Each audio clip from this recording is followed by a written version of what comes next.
COVID-19 vaccine boosters not necessary now, say top experts. In a viewpoint published in The Lancet, leading health officials from around the world say booster doses of the COVID-19 vaccine aren't necessary yet.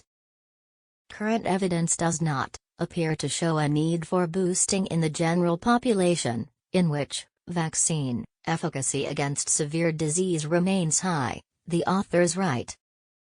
The health authorities say some people, including those with weakened immune systems, may need booster doses to heighten their protection against COVID-19, but that data supporting the need to give the general population additional doses aren't convincing at this point. It heightens the ongoing tension among public health officials concerning if, and when, booster doses should be given. One issue surrounds the science. Public health authorities are still interpreting data on infections and disease among vaccinated people to understand what those mean for immunity.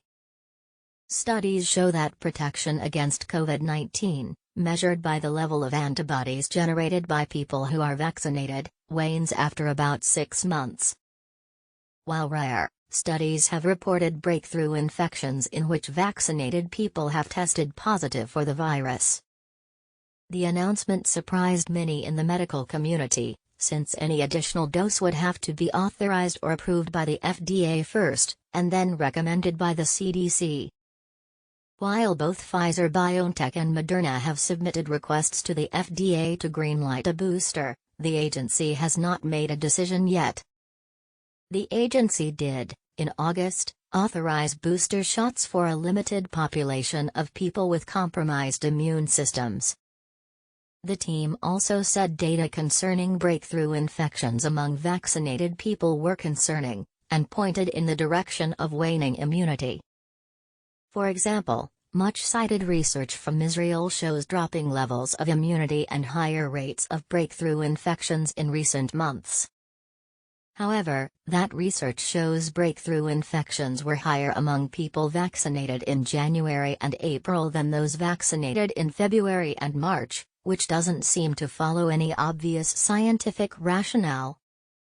Even if a booster dose is needed, the authors say that a more targeted vaccine against specific variants might be more effective than adding an additional dose of the existing vaccine. The authors also argue that using limited supplies of existing vaccines around the world to first vaccinate the unvaccinated would do more to reduce the emergence of new variants and raise overall immunity rates than would boosting the already vaccinated.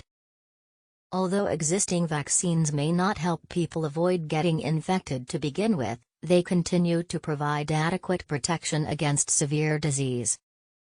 Before boosters are rolled out, they say, more data are needed to justify which types of doses are most effective, when they might be needed, and for whom.